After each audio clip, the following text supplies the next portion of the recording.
This is the Thoughtful Travel Podcast.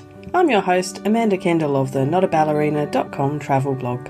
Every episode I'll share travel tales from several fellow travel lovers, and together we hope to entertain and inspire you, remind you of some of your own great travel experiences, and encourage you to hit the road again soon.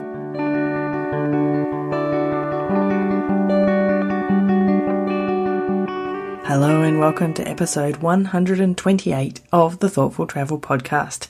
Today's topic is all about travel planning and research. Now, it's not something that I often would speak about. However, this topic today has been prompted by my first two guests, Shauna and Narelle. You'll hear from them soon, but they're actually clients in my social media business. And over the last year or so, we have often laughed about their kind of, how can we put it, compulsive, overzealous approach to planning their travels with spreadsheets, let's say. So they're kind of the ultimate travel planning and research geeks. So we've been talking about doing this episode and now we've done it. I must admit though, Shauna and Narelle, that some of our discussions have rubbed off on me.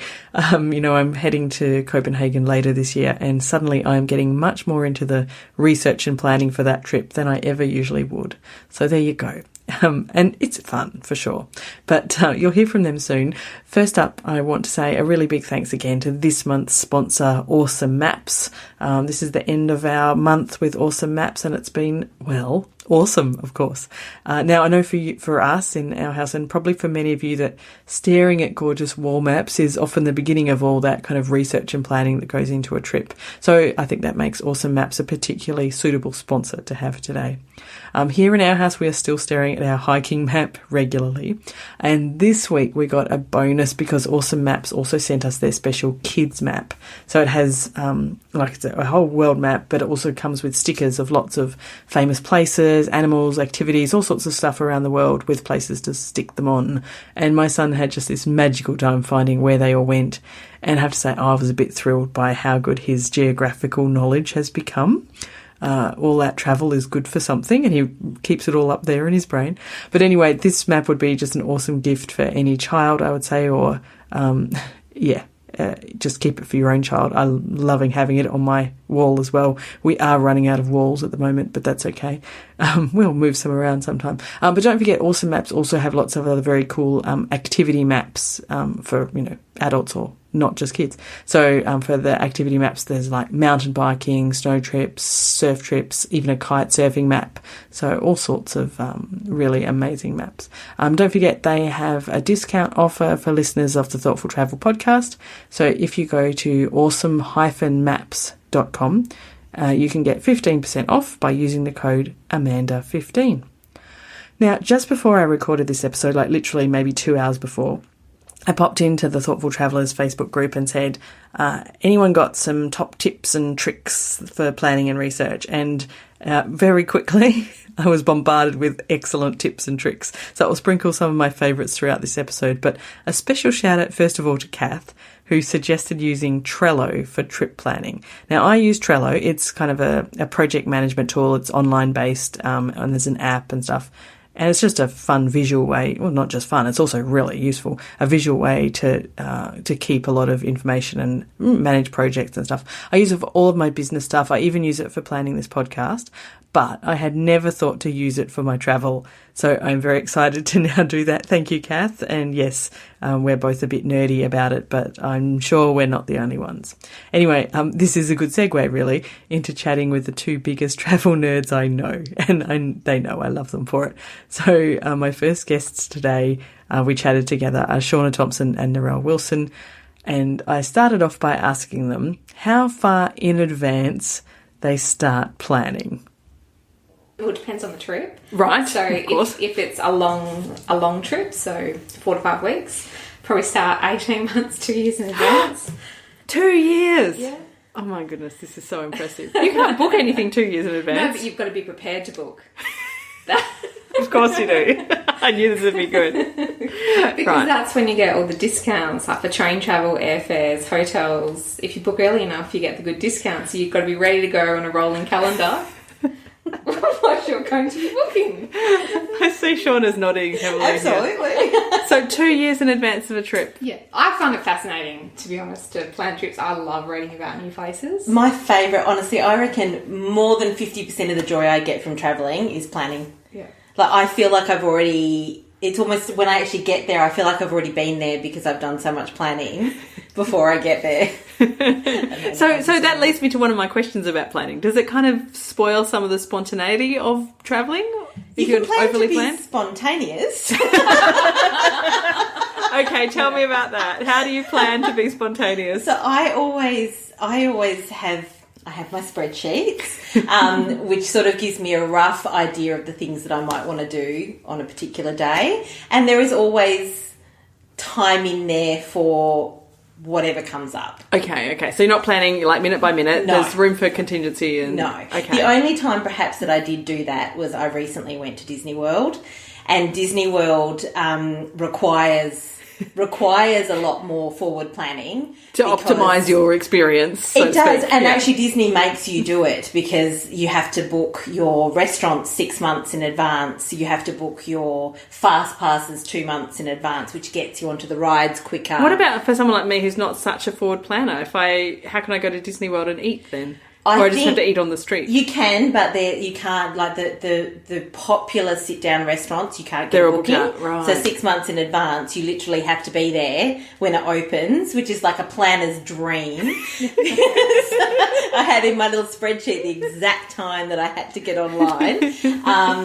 So you can, but I will say that when we were there recently, we were there with my parents, and they both said they would never go again without me because we didn't wait for anything. Right. So it really makes the most of your experience in a case like that. Yeah, okay, that makes sense. Yeah. Narelle, do you do this kind of like quite detailed planning? I do it very because a lot of the time you want to take tours. Right. As well. So obviously you have to plan when you can do the tours. You've got to pre-book them to do them. And then I have a general plan as to things we want to see or places to visit or restaurants or cafes to try out. And then we can slot those in on days that we don't have anything planned as such. Okay, so there's when we went to Burgundy, we had 2 days of driving around Burgundy, and I had places like chateaus or wineries, but we really didn't know where we were going. It was wherever the road sort of took us in a generalised concept. Okay, so you've kind of done some research, you know what's around, but you're not so you kind of can make the most of it, but you're not strictly planned. You can kind of go with the moment a bit and go with the flow. Okay, that sounds like a nice balance. I can live with that. Yeah. This is not bad. Now, I think that I've heard you guys talk about this before, so I have to ask, do you plan Bs? Like, if something goes wrong, you already have a plan in place? Absolutely. Okay. Give me an example, Narelle. So when we went to Europe the last few times, I always have contingencies as if there were train strikes, because if you go to Italy, apparently it's quite common to have train strikes. Right. So the question, and because I've got quite a stringent plan of where I'm going to next, what happens if my plane gets cancelled or I miss my connection, which almost happened when I was in Switzerland, hopped on the wrong train. Oh, that's easy to do. Oh my God, I have to fly out to Rome. How am I going to get to Rome if I don't get the right train? So when you say you've got these, like you've actually researched like alternatives. Yes, alternatives. So if there's a delay, because we fly most of the time via Singapore over to Europe, it's like, well, sometimes there's only a changeover or 1 or 2 hours. But if you're delayed in Perth, what happens when you get to Singapore and your plane's gone? So when's the next flight out of Singapore? Do I have to go via another city so that I still get to my next destination on time, so I'm not missing out on my tours or other things that I've planned and booked? That's amazing.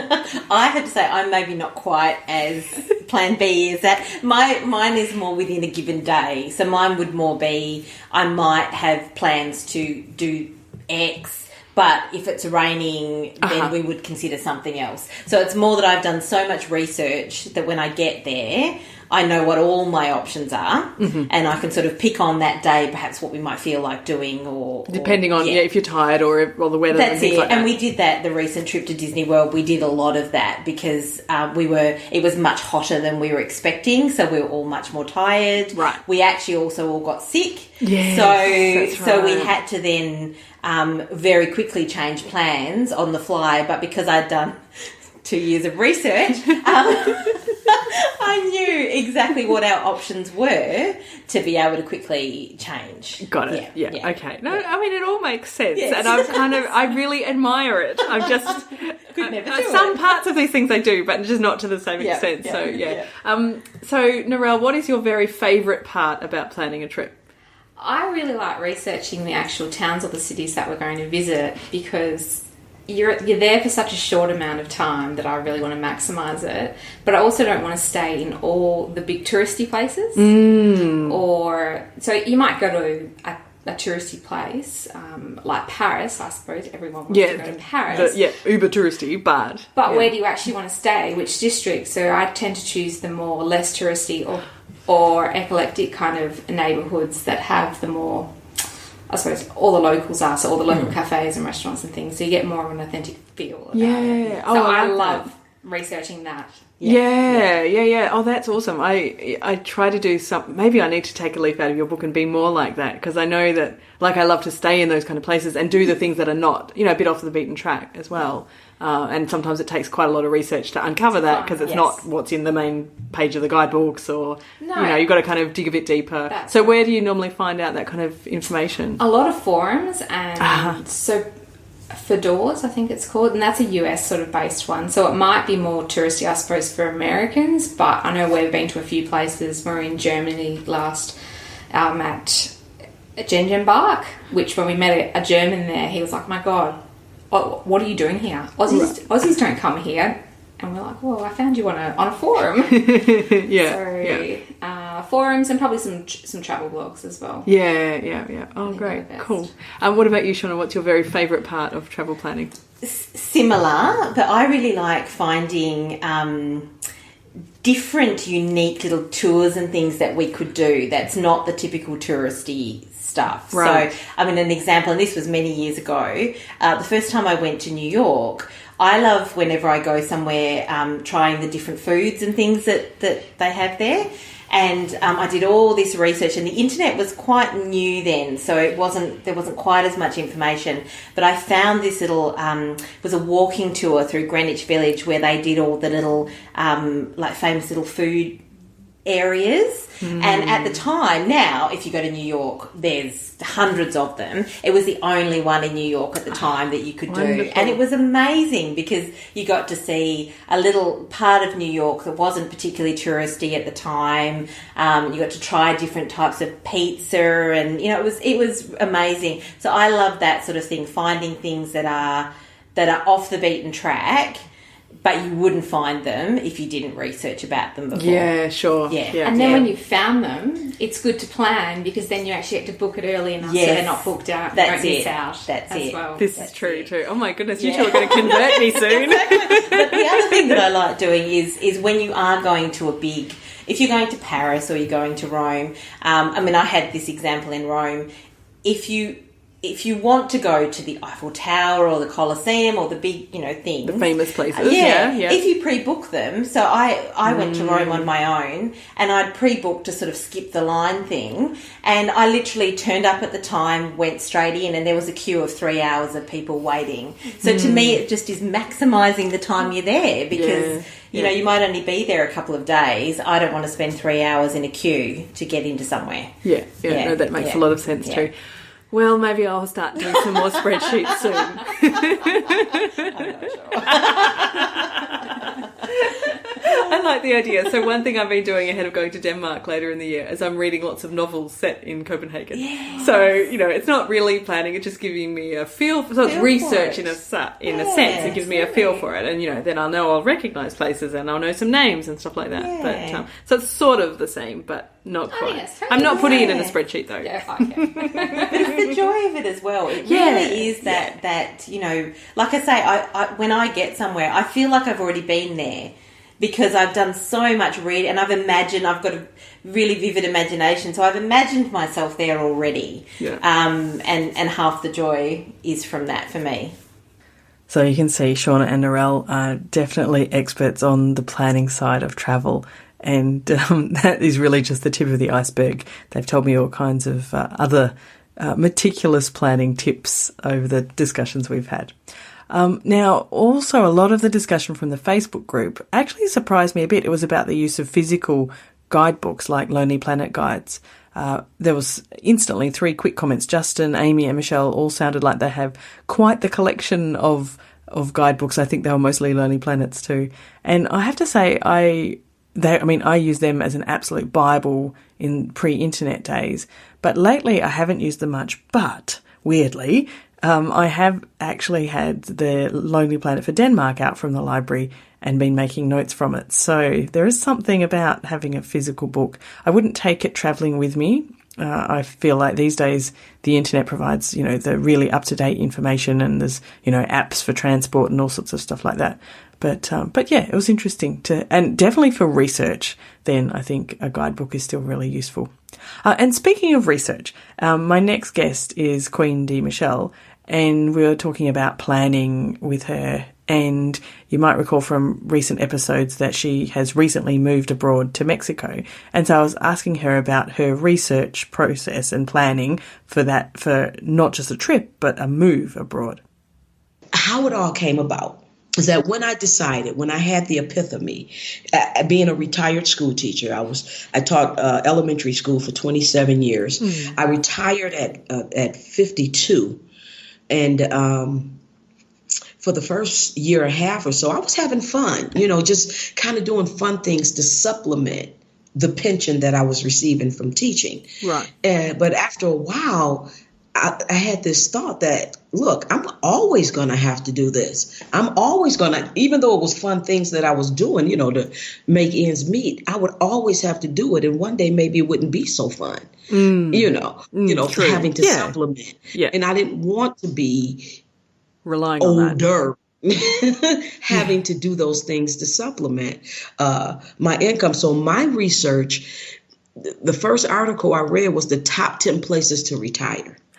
So a lot of my research, of course, was, and these were the top 10 and still are for the most part, Panama, Costa Rica, Nicaragua, Ecuador, Thailand, Mexico, Colombia, and I think that's like 7 so far. I don't remember the other 3. But anyway, that's where my research started. Now, when I landed upon the Lake Chapala area, and it resonated with me because of the expat community that was so strong here.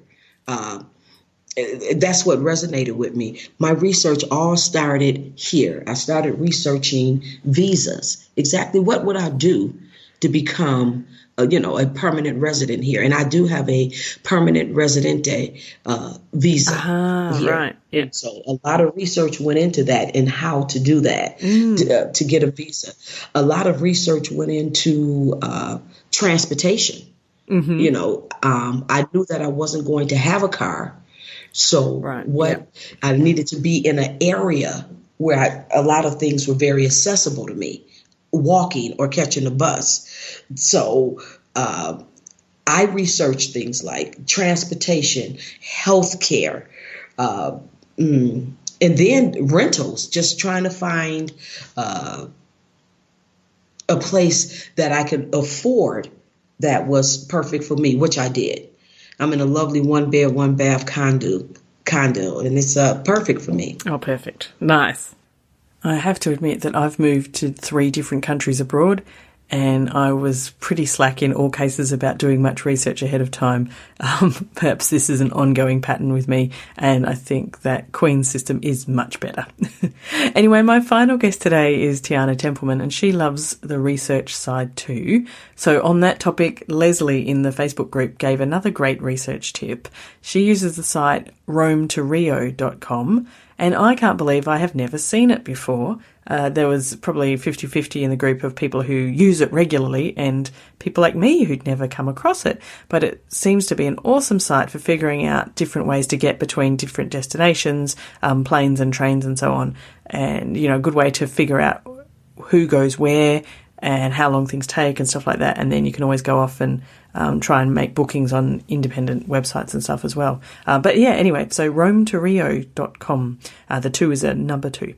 Now on to my final guest, Tiana, and we just had a really quick chat about some of the fun parts of planning and researching. The thing I love about choosing which destination to go to, and one of the great joys for me, and it has been since I did my very first overseas trip at 18, which was also the very first time I'd been on an aeroplane, and I flew all the way to Europe. Oh, gosh. But I know. But it is actually the research process. So for me, choosing the destination, one of the things I love most, and it hasn't changed since I became a travel journalist, is the fact that I love the research process. Part of the joy of choosing a destination is actually deciding where to go, because it's like having this sort of magical open book that you can just pick a page and start from there.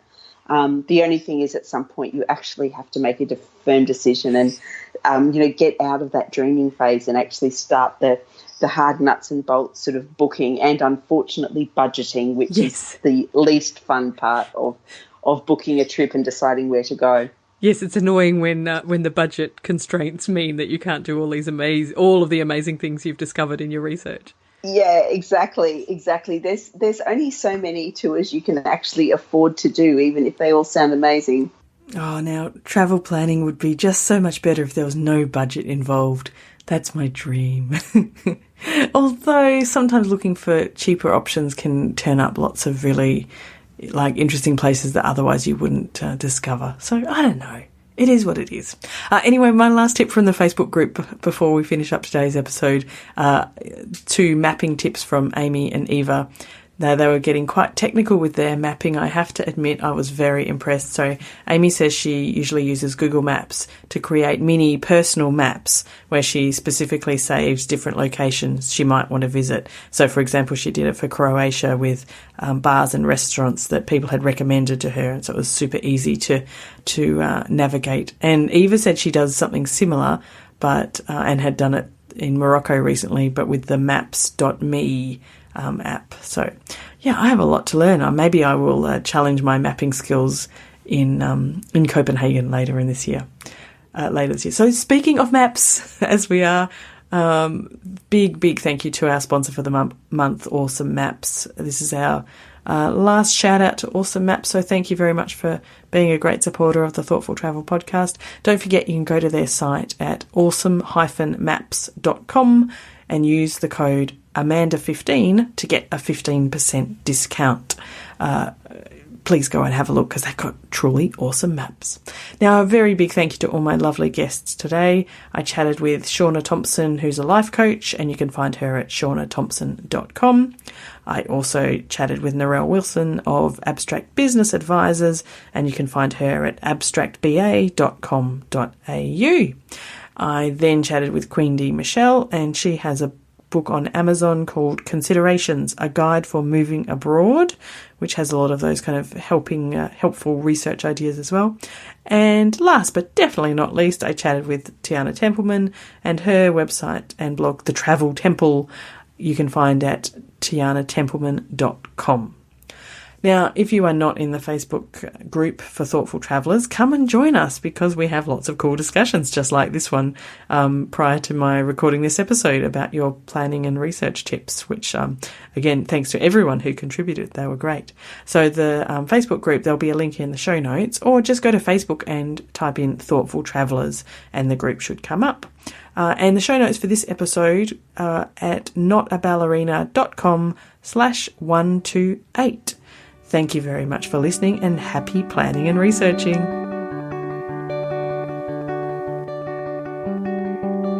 This has been another episode of the Thoughtful Travel Podcast. Show notes and other information are at notaballerina.com/podcast. Join me again soon for another chat about why we travel. Bye for now.